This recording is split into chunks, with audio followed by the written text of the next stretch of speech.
Hola a todos, muy buenas noches y bienvenidos a una nueva entrevista en el canal de YouTube. Entrevistas que solemos organizar en torno a eventos de actualidad y con personas notables que pueden arrojar luz sobre esos acontecimientos, eventos de actualidad. Y hoy la entrevista está apadrinada por el Centro de Estudios OMA, centro de estudios del que formo parte, del que de hecho soy director del Máster en Economía UFM OMA y es una entrevista apadrinada justamente porque en un par de semanas comienza una nueva edición de este Máster en Economía UFM OMA y todos aquellos que queráis pues, aprender de manera sintética pero bastante intensa economía en un año, pues puede ser interesante que, ya digo, si creéis que tenéis esa motivación de aprender economía en un año, puede ser interesante que os informéis. Tenéis la dirección con toda la información sobre esta edición en el link que encontraréis en la descripción de esta entrevista. Y como digo, es una entrevista que, como las que solemos hacer en este canal, gira en torno a acontecimientos de actualidad, con personas que pueden aportar luz a esos acontecimientos, y hoy vamos a hablar de Argentina. Argentina, en gran medida y para muchas cosas, es un ejemplo de todo lo que no hay que hacer o de casi todo lo que no hay que hacer económicamente. Además, un ejemplo que quizá, a diferencia de otros bastante más desastrosos, como puede ser Venezuela, donde básicamente ha habido un colapso institucional absoluto, el caso de Argentina es un ejemplo de degeneración institucional progresiva que no colapsa, pero precisamente porque no colapsa mantiene atenazada en un estancamiento cuasi secular a la población.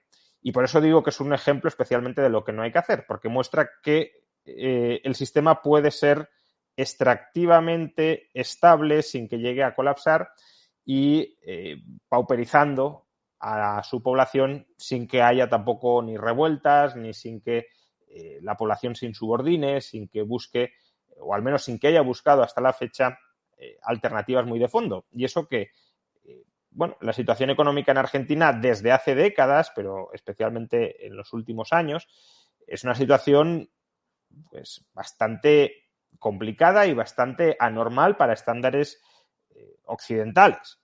En España, por ejemplo, estamos escandalizados con una inflación interanual del 8-9%, del 9%. Es muy poco habitual, o al menos lo ha sido en los últimos 25 años. Es muy poco habitual que los precios suban un 6, un 7, un 8, un 9% al año. Pero es que en Argentina actualmente los precios están subiendo un 6, un 7, un 8% al mes. Entonces, si en España ya nos parece un escándalo que suban un 8% al año, imaginad qué sería si subieran un 8% al mes.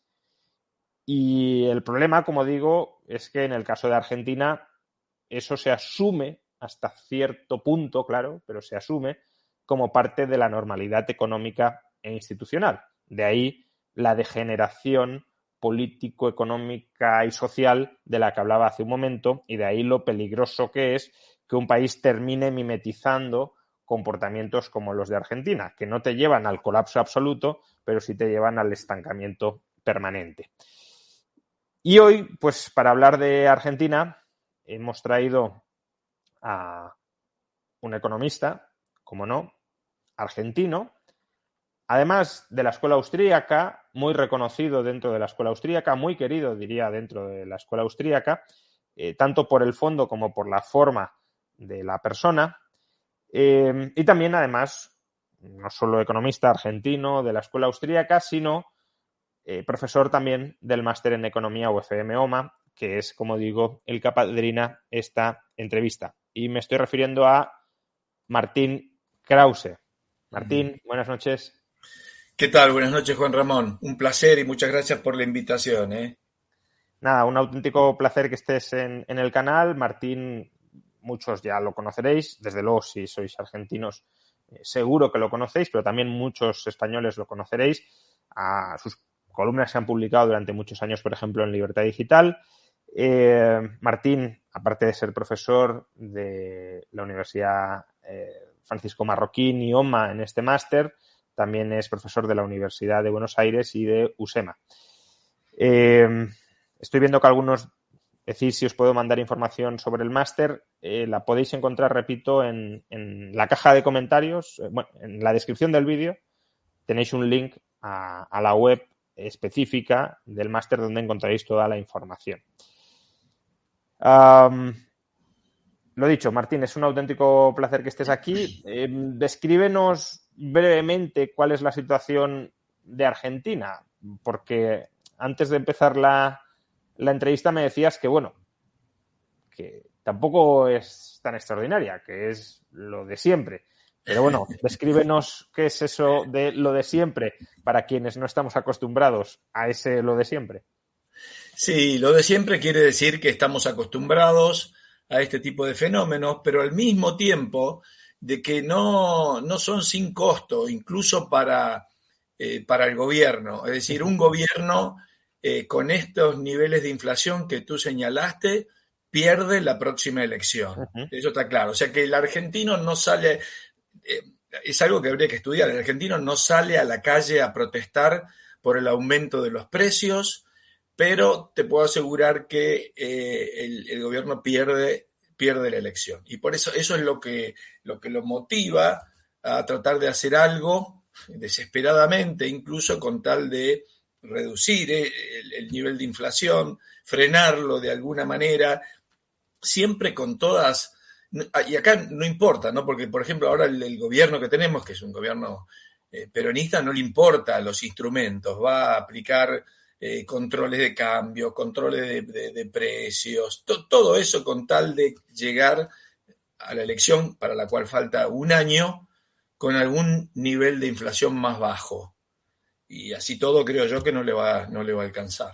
Pero el único problema de Argentina es una inflación que ahora mismo está, decíamos, 6-7% mensual, pero en términos interanuales rozando el 100% interanual, es decir, 10 veces más de 10 veces más de la que tiene España, 10 veces más de la que tiene el promedio de Europa. ¿El único problema de Argentina es la inflación o hay otros males sociales?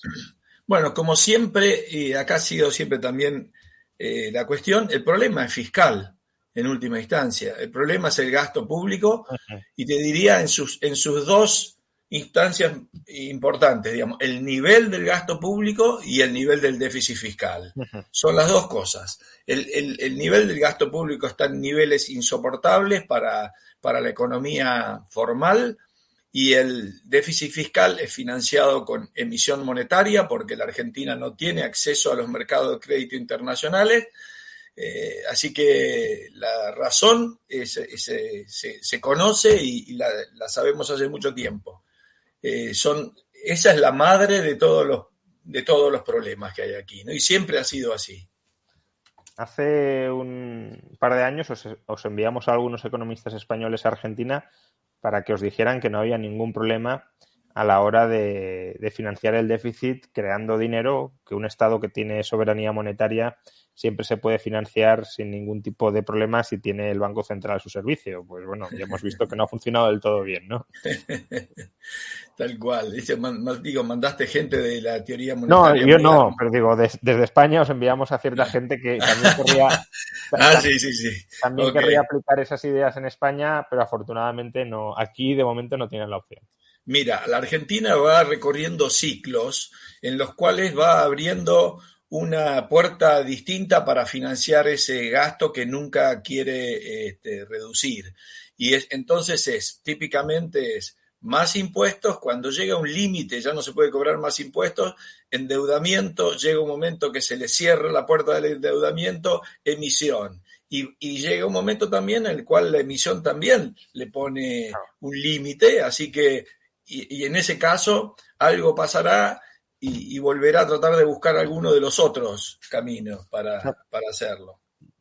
¿Qué tipo de camino o qué tipo de solución? No digo solución óptima, porque desde un punto de vista liberal yo creo que todos estamos más o menos de acuerdo, habría que recortar de manera muy intensa el gasto público, a lo mejor ni siquiera en el corto plazo de manera inmediata, pero sí hacer un plan creíble de que año tras año vas a ir reduciendo el gasto público y que por tanto vas a ir acabando con ese déficit y te vas a ir desendeudando. Pero bueno, esa diligencia fiscal probablemente no la veamos. Entonces, como bien dices, una vez llegas a unos niveles de inflación como estos, te queda el repudio de la moneda o entrar algo en vereda, es decir, tratar de cuadrar algo las cosas. Entonces, si previsiblemente Argentina va por el segundo camino, porque además ya tiene cierta experiencia histórica en ir de muy alta inflación a una cierta moderación, etcétera, ¿qué estrategias crees que la clase política argentina, ya digo, no desde nuestro paradigma liberal, que está claro lo que habría que hacer, sino qué crees que va a pasar para que esta inflación tan alta se reconduzca? Bueno, acá lo que tienes es una especulación política clara. Hay elecciones en octubre del año que viene y el nuevo gobierno asume el 10 de diciembre del año que viene. Y los que están ahora lo único que quieren es llegar hasta el 10 de diciembre. Mucho lo que vaya a pasar después se verá. No digo que no les preocupe, porque la verdad es que ellos también hasta tendrían la increíble esperanza de poder ser reelectos, por ejemplo. No digo, yo creo que Alberto Fernández me parece que ya no la tiene, pero ahora su ministro de Economía está pensando que si a lo mejor puede poner algo de orden, a lo mejor le queda una chance que tampoco creo que sea creíble, pero digamos, están básicamente pensando, yo pienso hasta el 10 de diciembre y nada más, y después explota todo, no sé, explota todo, pero yo o me fui o gané y ahí veo qué hago. Esa es su mentalidad, la política llega hasta ahí nada más. Pero imaginemos que el peronismo gana, ¿no? Luego hablaremos de otras opciones políticas en Argentina. Imaginemos que el peronismo gana el año que viene y tiene que poner orden, porque tiene que poner orden de alguna manera. ¿Cómo lo pondría? Porque claro, al final la solución es cuadrar el déficit, eso está claro, es decir, abusar menos del Banco Central para financiar la emisión de deuda. Pero como bien decías antes, claro, subir impuestos desde una perspectiva europea a lo mejor suena factible, pero en países como Argentina, donde la economía informal es tan grande, pues tampoco puedes subir mucho más los impuestos a la economía formal, porque además se te va a la informal cuanto más los subas, ¿no? Y recortar el gasto, cuando tienes un estado clientelar tan claro como es el caso argentino, tampoco es sencillo, porque entonces se te revuelven los tuyos. Entonces, ¿por dónde crees que tiraría el peronismo si tuviera ocasión de seguir en el poder? Bueno, en principio hay que recordar que el peronismo es capaz de cualquier cosa, porque el peronismo también en los 90 impulsó la convertibilidad con Menem, las privatizaciones y todos los demás. No digo que haya ahora un líder como Menem dentro del peronismo, pero bueno, debo decir que un año antes de que Menem ganara las elecciones tampoco pensaba que hubiera uno, ¿no? Entonces, espera que voy a... perdón. Yo creo que ahí depende de cómo se defina esa lucha interna en el peronismo. Puede ser que vaya por una economía con muchos más controles, buscando desesperadamente fuentes de financiamiento en lugares, digamos, no usuales, digamos. Ahora va al Fondo Monetario, trata de escarbar lo que pueda conseguir del BID o de alguna otra institución internacional, pero eso lo hace tratando de llegar con el último aliento, ¿no es cierto? Después, yo creo que se les va a imponer la realidad de que es insostenible la situación. Entonces, me cuesta imaginar en lo que estén pensando. Pueden estar pensando en una economía mucho más regimentada y regulada, con estrictos controles de precio, con más control de cambio que el que hay ahora, cerrada a las importaciones, pero es algo que no se sostiene, porque en buena parte ya lo tenemos a eso, claro. Y sería avanzar un paso más y mandar la economía se frenaría en seco en esas circunstancias. Así que, y no hay que descartar, bueno, todo depende de lo que ocurra políticamente, porque para eso se tendrían que sacar de encima a Cristina Kirchner y todo su grupo. Ujú. Pero si algún peronista se decide hacer eso, tampoco hay que descartar que quiera hacer cambios como los Claro. hizo Menem en algún momento. Porque luego te preguntaré por que nos expliques, son cosas que a lo mejor en Europa no se entienden bien, ¿no? ¿Cuál es el sistema cambiario en Argentina? Es decir, cómo convivís monetariamente con el sistema.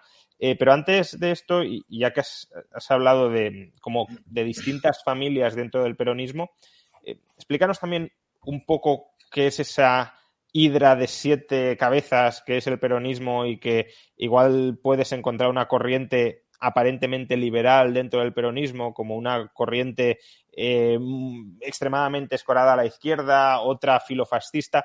Es decir, ahora mismo, ¿qué familias o qué políticos poderosos con influencia existen dentro del movimiento peronista y cuál es su orientación política, siendo conscientes de que su principal motivación es estar en el poder y harán lo que sea para estar en el poder? Pero es decir, de la misma manera que Cristina parece que sugieres que es una política bastante mercantilista y bastante anticapitalista, ¿qué otras facciones dentro del peronismo podemos encontrar? Ok, empecemos. Todavía la facción más grande sigue siendo la de Cristina, que viene a ser en términos europeos, digamos, de izquierda, ¿sí? Más allá de la socialdemocracia, digamos. Uh-huh. Por supuesto, acá mezclado con el populismo. Luego, en la alianza gubernamental tienes 2 grupos más, que son el de Alberto Fernández, que es muy pequeño en relación al de Cristina en términos de caudal de votos, y el de Massa, que es el actual ministro de Economía. Uh-huh. O sea que Massa estaría en segundo lugar en cuanto a caudal de votos y Fernández en el tercero, en realidad, uh-huh, ¿no?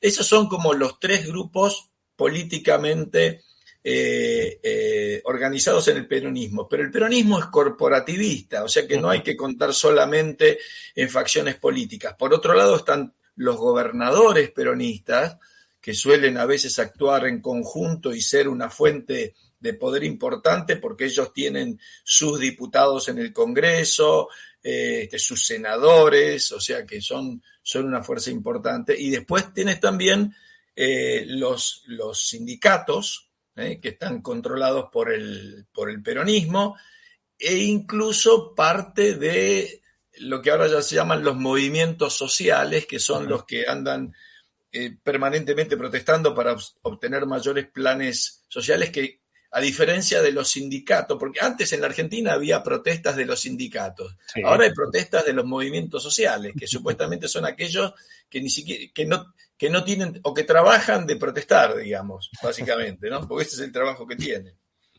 Así que ese es el espectro, digamos, del peronismo. Lo que está ¿Y Massa podría estar algo más abierto a reformas o no? Quiero decir... Mira, Massa puede hacer cualquier cosa, puede abrazarse con los Estados Unidos o ir y abrazarse con Venezuela, lo que sea. Puede hacer cualquier cosa porque es no es alguien de ni ha mostrado que haya sido algo de príncipe, pero al mismo tiempo, por ser así, también puede ser que haga que se juegue para el lado de Occidente, digamos. Todo puede ser. Háblanos un poco del sistema cambiario de Argentina, ¿no? Porque, claro, aquí pues tenemos el euro, nos manejamos con el euro, si queremos otra moneda la compramos, vamos al banco y la compramos, pero en Argentina las cosas no funcionan así. Tenéis una moneda que es el peso, pero que no actúa realmente como moneda para muchas cosas. Para muchas cosas la moneda de verdad, la auténtica, es el dólar, pero tampoco podéis comprar dólares libremente. ¿Cómo funciona todo esto? Claro, yo creo que lo primero que tiene que entender quien nos está escuchando, porque le va a parecer algo tan insólito, es lo siguiente. En Argentina, un exportador recibe dólares porque su comprador le paga en dólares, pero el exportador no puede hacerse de esos dólares, los tiene que obligatoriamente entregar al Banco Central. y el Banco Central le da el equivalente en pesos. Quiere decir que acá hay una violación del derecho de propiedad mayúscula, porque yo tengo aquí, suponte que tengo trigo, aquí el trigo es mío, ¿verdad? El trigo es mío. Bueno, muy bien, yo ahora lo pongo en un barco y lo mando para Rotterdam, y el que está en Rotterdam me paga, y me paga en euros, y los euros no son míos. Resulta que el trigo era mío, pero los euros o los dólares no son míos, y el Banco Central va a venir y me va a decir, yo le doy estos pesos al tipo de cambio que a mí se me da la gana, ¿no? Entonces, esa es la madre, digamos, de todos los controles de cambios que hay aquí. El Y Banco luego con esos Central, pesos, ¿cómo? es decir, luego recibes pesos y con esos pesos, ¿qué puedes hacer? Porque si no quieres tener pesos, Bueno, claro. Entonces, por esa razón, hay todo tipo de tipos de cambio que llamemos aquí paralelos, fíjate que tenemos tanta tradición que antes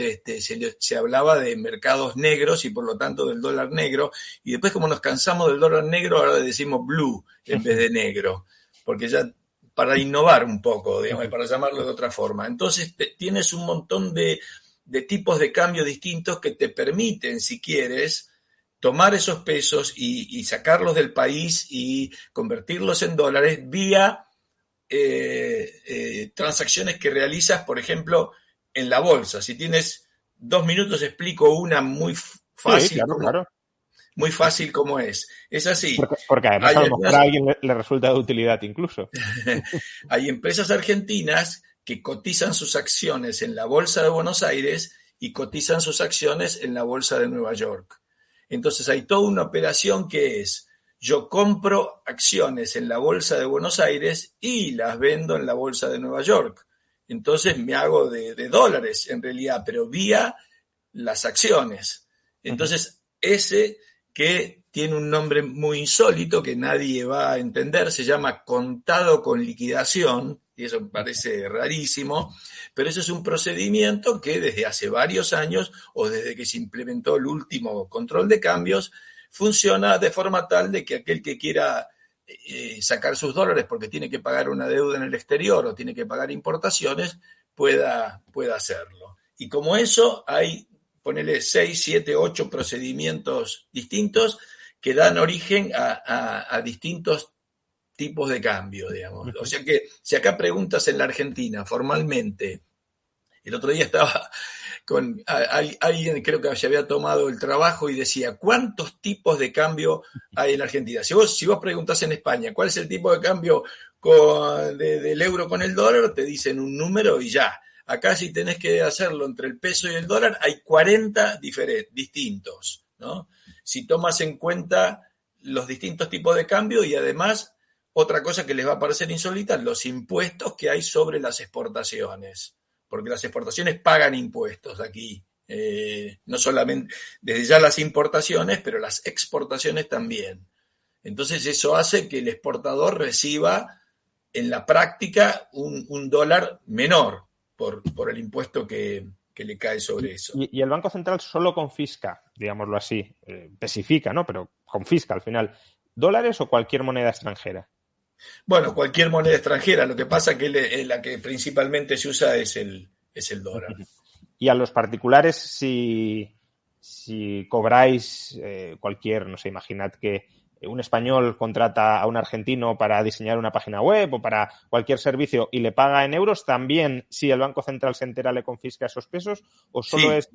esos euros o solo a los grandes exportadores. Sí, no, también. Ahora, fíjate que como ellos están muy sedientos de dólares, ahora, sobre todo con este ministro, con Massa, han empezado a generar,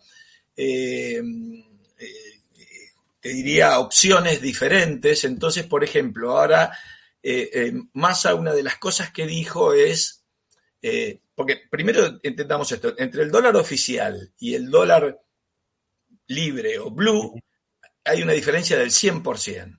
Uno cotiza 150, el otro cotiza 300. Entonces, imagínate, tú recibes dólares que podrías cambiarlos a 300, pero no, el Banco Central te da 150.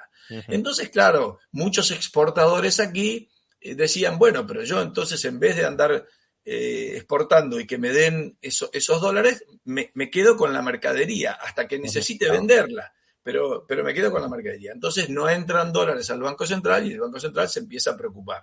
Entonces el gobierno, ¿qué es lo que hizo ahora? Dijo, bueno, por un mes voy a permitir que los que venden soja, o soya, no sé cómo le dicen ustedes ahí, le voy a dar un dólar mejor. Y entonces efectivamente ahí todos los que tenían soya fueron y cambiaron y aprovecharon esa oportunidad, ¿no? Pero lo mismo han hecho ahora con los servicios, por ejemplo, de tecnología, de software y de todas las tecnologías modernas y los servicios al exterior, que la Argentina exporta mucho, ¿sabes? Porque ahora se ha vuelto barato además eso. Entonces hay mucho empleo y muchas empresas de software, de informática, etcétera. Sí, claro, Y es para un país ellos con buen les ha capital humano y ofrecido un barato. dólar especial. ¿Perdón? No, digo que es un país con buen capital humano, Argentina, y barato, claro. Claro. Entonces, el gobierno le ha ofrecido ahora un tipo de cambio especial. Pero lo que hacía falta explicar es por qué hace todo esto. ¿Es gente que es obtusa mentalmente o qué?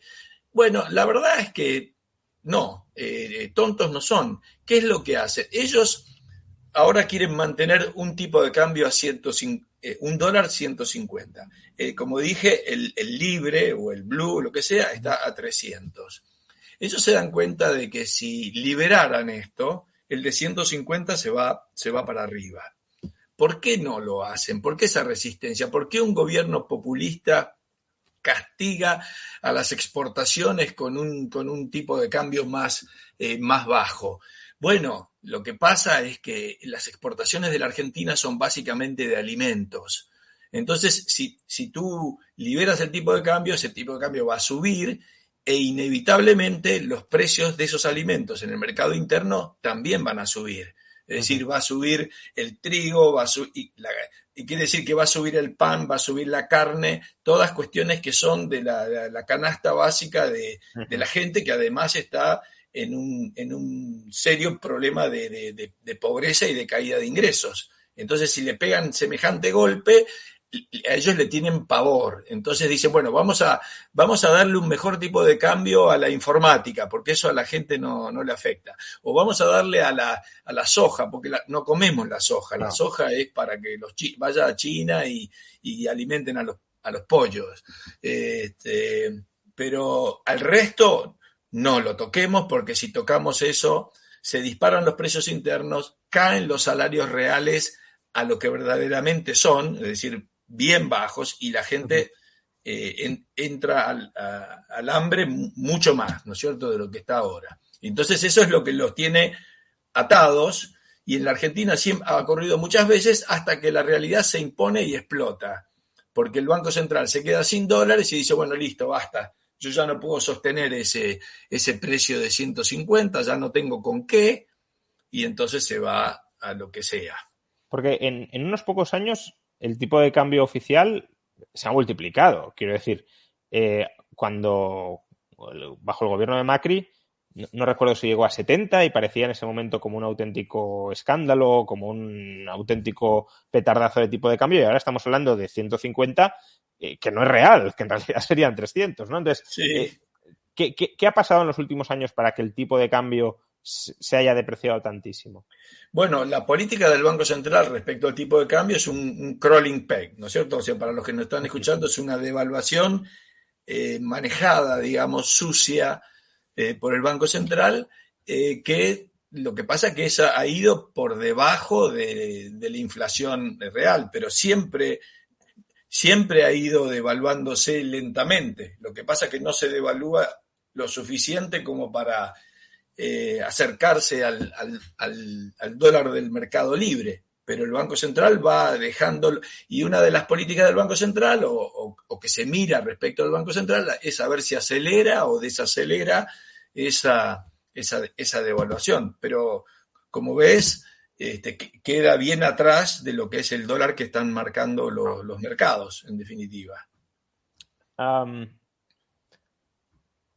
Me preguntan por aquí que te pregunte que quién puede comprar el dólar oficial. Es decir, ¿cualquier persona en Argentina puede comprar dólares oficiales o solo gente bien conectada?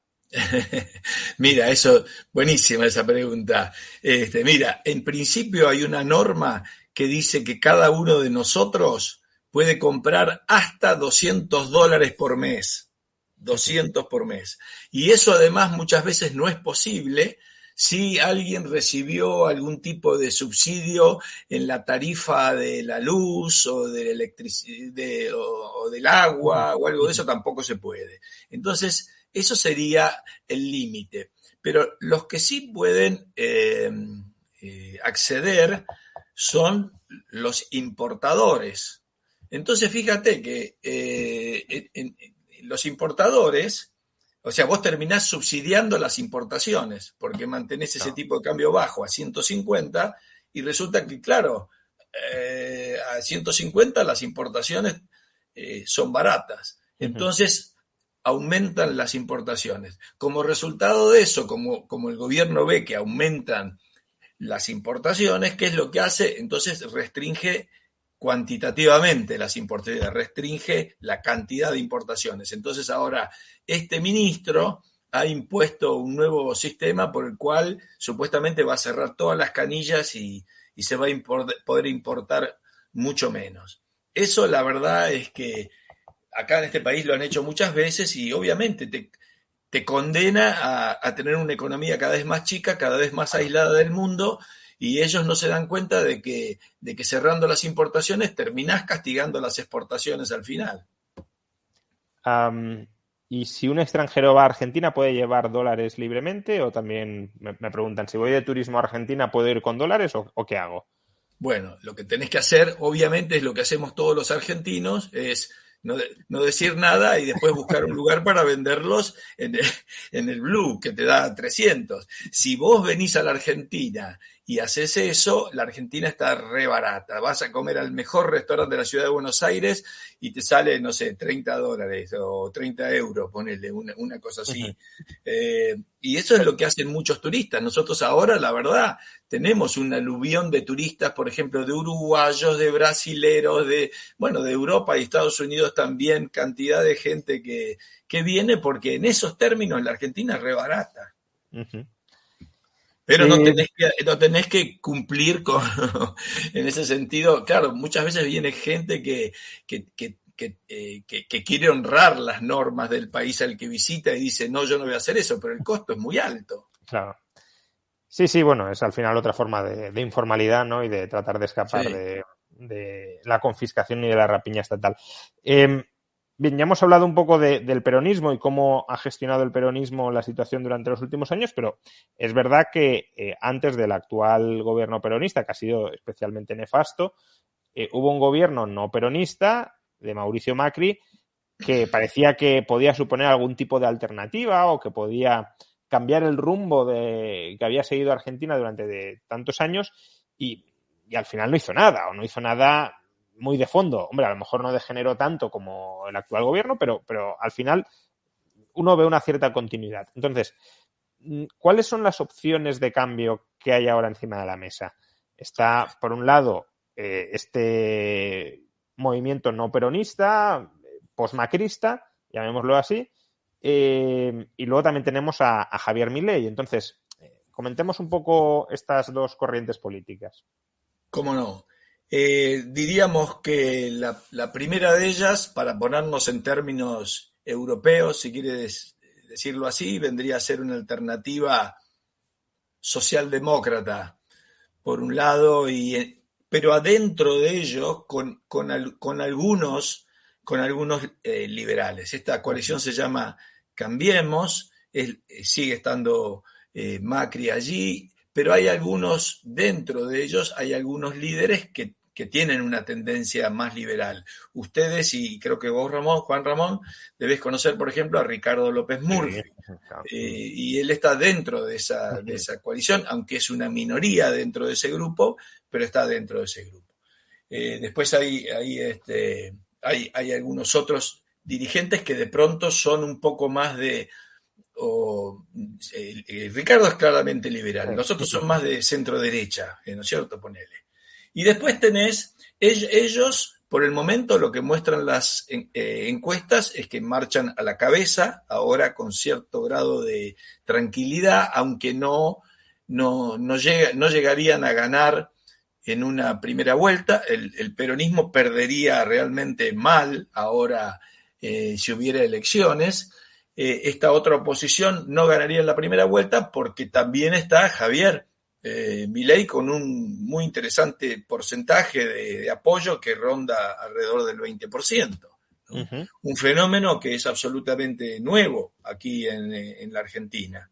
Habíamos tenido alguna vez allá en los 80 y en los 90 algún partido liberal, pero nunca llegó a tener un 20% así de la opinión pública, no. Así que esto es bastante novedoso. ¿Y qué propone cada uno para hacer frente a esta situación? Porque imagino que querrán poner fin a la inflación, querrán estabilizar las cuentas. ¿Cuál es la receta de cada uno de ellos? Bueno, está claro que todos entienden que algo hay que hacer con el gasto, ¿no? Entonces acá las diferencias entre estos dos grupos de la oposición tienen que ver un poco con la profundidad con la cual quisieran avanzar en el recorte del gasto. Es bastante probable que Cambiemos, que es la coalición Uh-huh. opositora de Macri y otros, sí, quiera frenar y reducir el gasto, pero eh, algo lentamente, digamos, y está claro que Javier Milei iría, él le dice, creo que el plan Serrucho o el plan algo así, que va a venir a cortar todo lo que hay que cortar. Después también hay diferencias en ellos en cuanto a una solución monetaria, porque tú decías muy bien que el recorte del gasto público en la reforma del Estado inevitablemente lleva tiempo. Uh-huh.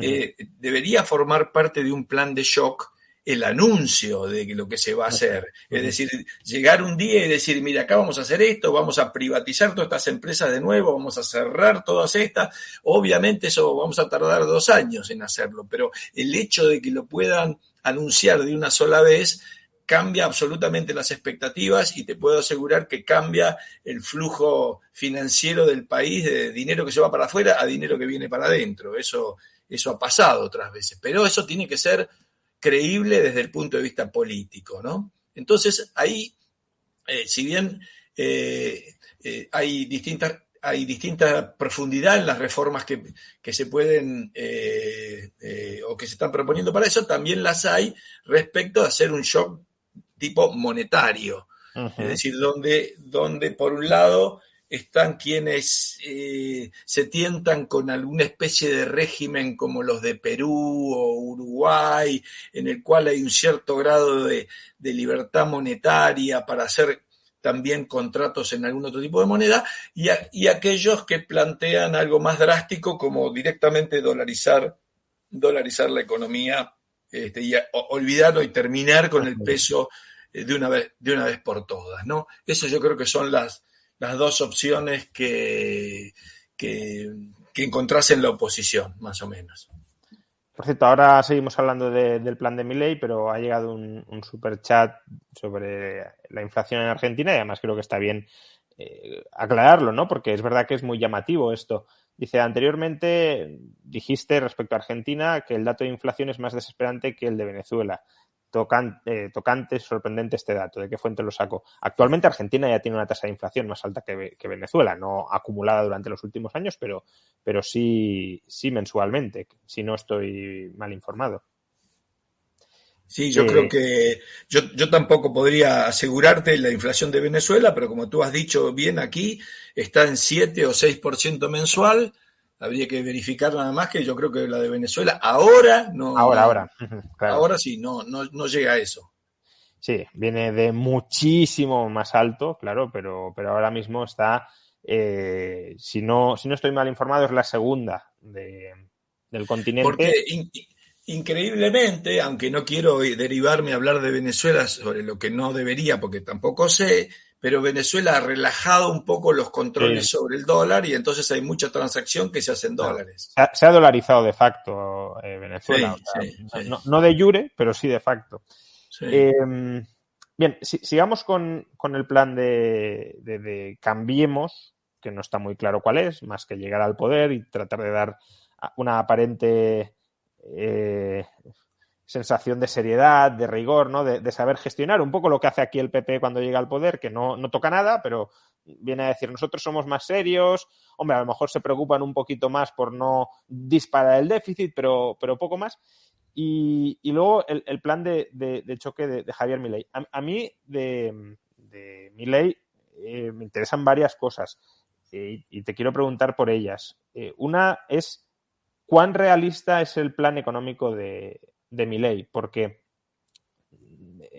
desde la oposición es muy fácil hablar y decir voy a hacer esto o me voy a cargar todo esto, voy a dolarizar la economía, voy a reducir de manera muy significativa el gasto público, pero cuando luego tienes que concretar esas grandes consignas ideológicas que pueden ser acertadas en medidas concretas, eso ya cuesta mucho más. Entonces, ya no digo si se va a enfrentar a resistencias internas, la burocracia, los clientes del poder político, que obviamente todos estos no van a querer ningún tipo de recorte, sino si incluso él, cuando tenga el presupuesto delante y tenga que meter la tijera, la va a poder meter, se va a atrever a meterla en toda la magnitud que hace falta, o simplemente es más un discurso ideológico que luego se dará de bruces con la realidad.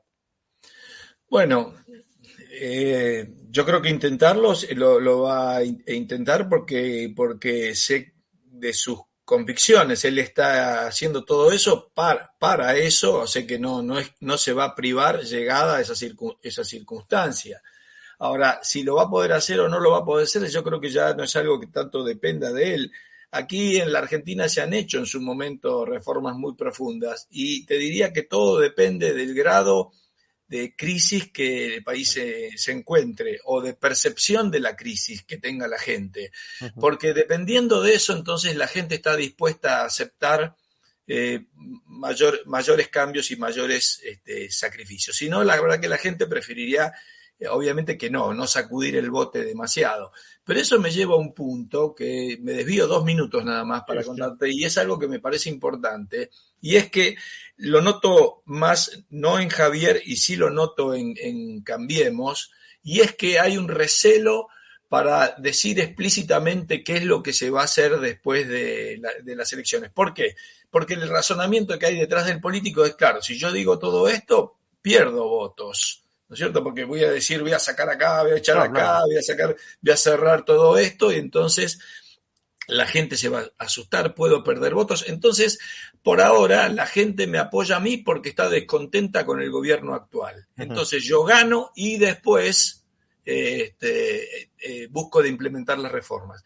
A mí me parece que eso, si bien puede servirle desde el punto de vista político, me parece muy, muy malo porque entonces esos planes de reforma no tienen ningún mandato político. La gente no votó eso porque no le dijeron que era eso lo que había que votar. En cambio, en el caso de que ganara Javier, es distinto porque todo el mundo sabe que lo que él lo ha dicho y lo dice muy claramente. Entonces nadie debería sorprenderse y el voto sería un mandato a ese cambio.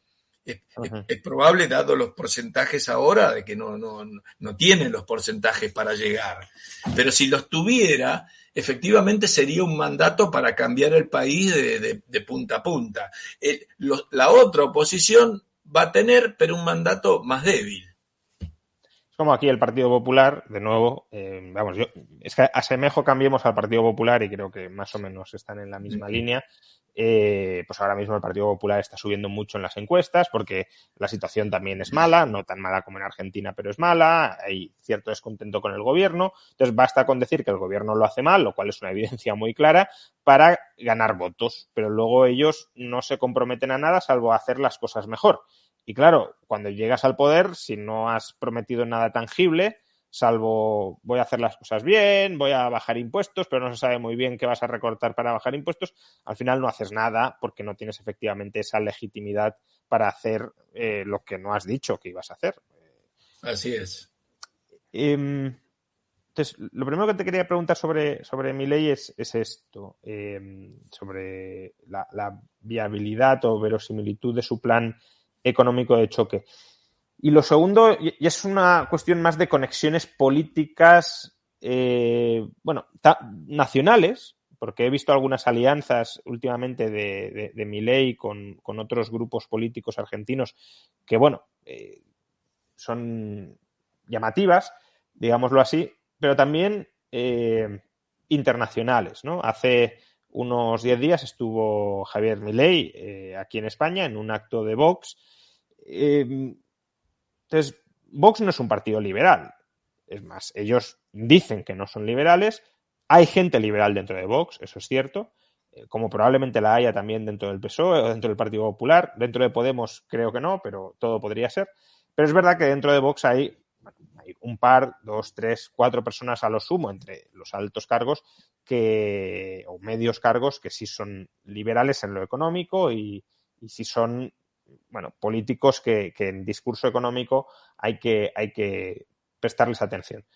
Pero en general Vox no es un partido liberal y de hecho quienes están cogiendo poder dentro de Vox vienen de lo que podríamos llamar la rama falangista del espectro político español. Entonces, llama la atención que Milei haya participado en este acto de Vox y además lo haya hecho, entiendo que eso es parte también de la retórica política, pero jaleando el liderazgo de Santiago Abascal en Vox, que es algo que a él ni le va ni le viene demasiado, ¿no?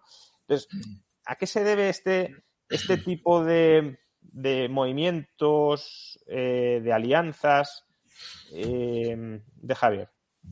Sí, no te creas que yo llego a entenderlas del todo esas, ¿no?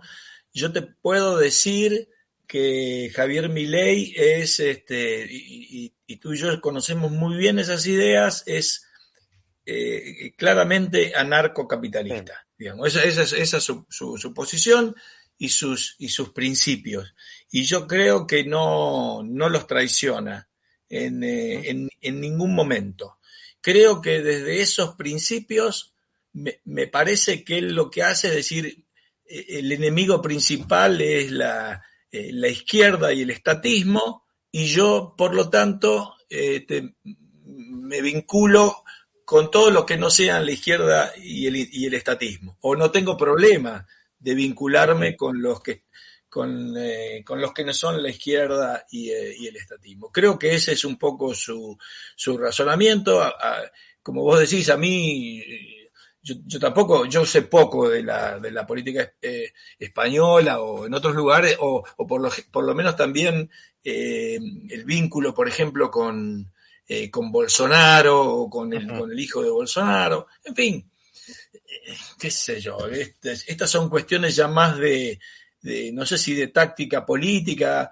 Yo creo que él no resigna sus principios, pero no sé si esto vale la pena, ese tipo de Entiendo que alianzas o no. es una especie de forma de ganar proyección internacional y tener una especie de internacional política alternativa a la socialdemocracia de derechas, digámoslo así, ¿no? A la socialdemocracia establishment. El problema es que se mete, ¿no? Dentro de toda esa internacional no alineada con el establishment. Es verdad, porque hay un internacional socialdemócrata, hay un internacional liberal, en la cual está aquí Cambiemos también, o cercana a Cambiemos. Entonces él queda, si no, está muy solo.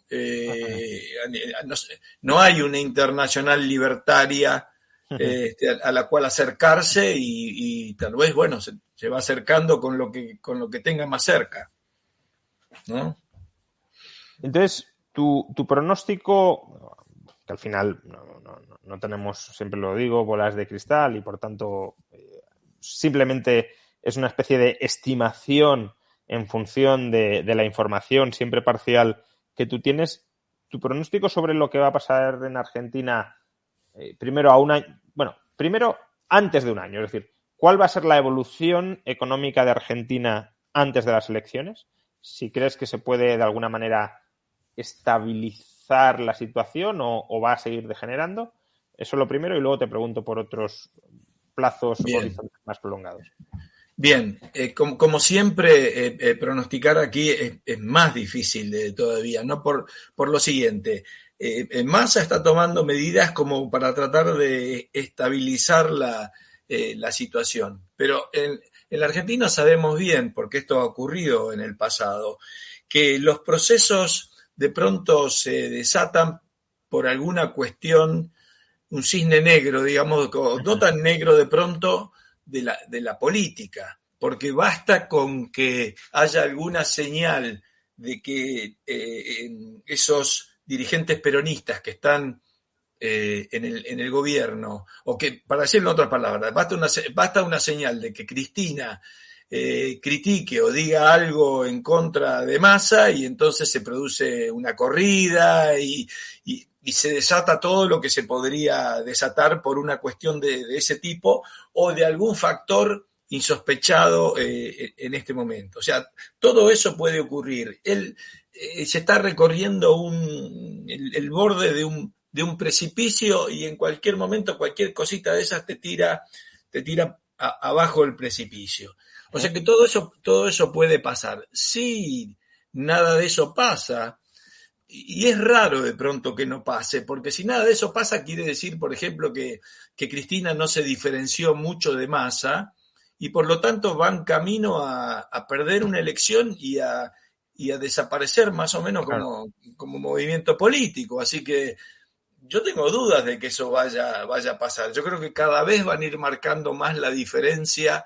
Los kirchneristas, digamos, van a ir marcando cada vez más la diferencia, va a ir quedando más solo y eso aumenta exponencialmente el peligro de que las cosas exploten, ¿no? Porque en el fondo se están jugando un problema que ya que hablabas de Milei, que es el siguiente. Falta bastante para eso, ¿no? Pero como se ven las encuestas ahora, bueno, cuidado porque Milei puede mandar al tercer puesto al peronismo, lo cual sería algo impensado y yo creo que llevaría a una recomposición total de ese sector político que no está acostumbrado a perder de esa forma. Pero ya te digo, la otra es que más o menos se sostengan y todos se sostengan sobre un hilo hasta llegar a la elección, pero haciendo eso también pierden. Así que no les sirve de mucho tampoco. ¿Y qué crees que pasará en las elecciones? De nuevo, por ir avanzando en horizontes, ¿no? Hablabas ahora de la posibilidad de que el peronismo quede tercero, por tanto, podría haber incluso segunda vuelta entre Cambiemos y Milei. ¿Tiene alguna opción real Milei de llegar a un 50% de los votos en unas elecciones o se va a quedar muy lejos? Pero aunque se quede lejos, ¿puede de alguna manera influir o puede incluso pactar y llegar a ministro en un posible gobierno de Cambiemos? Bueno, yo creo que él no va a pactar. Él mantiene su independencia y no va, dirá en todo caso que apoyará las medidas que le parezcan correctas y rechazará las que no le parezcan correctas, pero no creo que entre así en una coalición. Así que me parece que como están dados los porcentajes ahora, es probable que gane la oposición de Cambiemos, por ejemplo, y ahí todavía los de Cambiemos tienen que definir quién va a ser el candidato, lo cual no es nada sencillo todavía, ¿no? Pero lo importante, incluso si eso ocurriera, lo importante de lo de Milei logrado hasta ahora es el cambio de los temas que se discuten, ¿no es cierto? Porque él ha puesto sobre la mesa temas que antes ni mencionaban los demás, ¿no es cierto? Ahora los demás empiezan a hablar de que hay que bajar impuestos o cosas por el estilo que antes no estaban ahí sobre la mesa, ¿no? Entonces ya con eso ha logrado cambiar el eje de la discusión. Tal vez eso incluso le facilite a un gobierno, por ejemplo, de Cambiemos, que llegue a poder hacer más cosas o lo presione para hacer más cosas de las que de otra forma hubiera hecho. Y ya de nuevo, si eso logra eso, también es una buena cosa. Porque la verdad es que hay que admitir que él recién comienza, tiene que, en un país como este, que además es grande y es un país federal, hay que ir construyendo bases en todo el país y en todas las provincias, y eso es una tarea muy, muy larga. Hay que tener municipios, hay que tener gobernaciones, hay que tener diputados provinciales, hay que tener diputados y senadores nacionales, es decir, tenés que ir conformando un número de gente importante, porque si no, ¿cómo vas a hacer? Ponele que Javier, por esa circunstancia del balotaje, la segunda vuelta, una cosa bastante fantástica ahora, pero supongamos que gana la elección, pero después se encuentra con un Congreso en el cual tiene pocos diputados, casi no tiene senadores, no hay gobernadores, entonces es frágil eso políticamente, ¿no? Así que y hay que tener en cuenta que es como el primer paso que se está dando. ¿Y cómo ves el medio-largo plazo de Argentina? ¿Crees que hay opciones de que lo que podríamos llamar una decadencia de 70 años prácticamente ininterrumpida cambie o como mucho se va a frenar la decadencia, pero la dirección va a seguir siendo la misma? Yo creo que hay oportunidades de que cambie, pero debo admitirte, Juan Ramón, es que a lo mejor es una cuestión simplemente de esperanza, porque para mí ya es como decirte, mira, o miro esta o ya no me quedan muchas chances, ¿sabes? Así que es más un deseo que un análisis sensato, digamos, pero la verdad es que me vence en eso tal vez más el deseo que otra cosa, y yo creo que sí, porque al mismo tiempo, déjame decir, yo veo otras cosas aquí que si se pudieran aprovechar serían tremendas. Por ejemplo, este es un país que no sé, de los 20 o 30 unicornios que hay en América Latina, es decir, empresas tecnológicas valuadas en más de $1.000 millones, acá hay 10. Y vos decís, en el medio de todo ese lío aparecieron 10 unicornios que valen $1.000 millones cada uno. Sí, acá hay, exactamente, de acá hicieron eso. Después tenés, bueno, estas cosas que dicen, terribles yacimientos de litio, con las inversiones esperando para poder llegar ahí y en algo que va a tener una alta demanda en el futuro, o el gas de ese yacimiento de Vaca Muerta, etcétera. En fin, Argentina siempre tuvo recursos naturales y además tenés una producción agrícola, ganadera, que es brutal. Imagínate que vos, para que la gente nos entienda, los productores agrícolas reciben un precio cuando exportan afuera. De ese precio, ya hemos dicho que por el control de cambio reciben la mitad. Y sobre esa mitad, el gobierno le aplica además un 35% de impuestos sobre el precio de venta.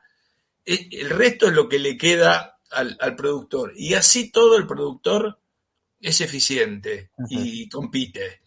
Es increíble. Si vos le sacaras esa piedra de encima, eso te imaginás cómo reacciona y cómo explota.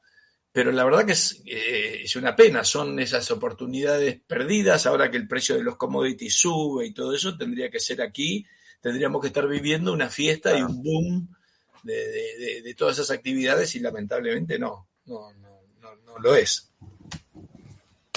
Bueno, en fin, pues, ese tipo de cosas son las que dentro de todo vos decís, bueno, si algo de esto, si el milagro pasara, entonces sí, arranca para arriba. es un país con muchísimo potencial, pero asfixiado políticamente, ¿no? Que Totalmente, es el sí. drama de Argentina durante los últimos 70 años. Asfixiado políticamente y también progresivamente descapitalizado, también hay que decirlo, porque humanamente me refiero, porque los flujos migratorios de jóvenes argentinos bien formados que ahora mismo, por ejemplo, estamos recibiendo en España, ya lo recibimos durante hace 20 años con el corralito, tras el corralito, pero ahora estamos teniendo otra fuerte oleada de jóvenes que huyen, evidentemente, y España se capitaliza gracias a eso, pero Argentina se descapitaliza y Sí, es otro problema. así es, así es. Sí. Lo dicho, muchas gracias, Martín. Ha sido un placer Bueno, tenerte aquí hablando durante esta hora sobre la situación económica y política de Argentina, hacia dónde puede ir y no debería ir el país y las luces de esperanza que pueda haber en el horizonte. Ojalá sea así. bien. Bueno, muchísimas gracias, Juan Ramón, un placer y sí, la verdad, yo también espero poder estar hablando en el futuro de las buenas noticias que llegan desde esta región. Ojalá sea así, ojalá te pueda volver a traer para contarnos más alegrías que las que nos has contado hoy, Dale. pero bueno, en todo caso, un panorama muy certero una descripción muy certera de cuál es la situación ahora mismo en Argentina. Un fuerte Bien. abrazo y estamos en contacto para otra. Gracias. Muchas gracias, Juan Ramón. Abrazo y saludos para todos allí. Un abrazo, hasta otra. Chao. Y nada, a todos los demás, muchas gracias por seguirnos durante esta hora de entrevista sobre la situación económica de Argentina. Recordad que es una entrevista apadrinada por el Máster en Economía UFM OMA, máster del cual tengo el placer de ser codirector ya durante 10 años, o casi 10 años, y máster que el 27 de octubre arranca una nueva edición. Si estáis interesados en aprender economía en profundidad a lo largo de un año, pues al menos informaros sobre el máster. Tenéis todos los datos en la dirección de la página web que aparece en la caja de descripción de este vídeo. Y poco más. Muchas gracias por acompañarnos y nos veremos próximamente a lo largo de las próximas 2 semanas con otras entrevistas y con otras tertulias dentro del canal. Hasta la próxima.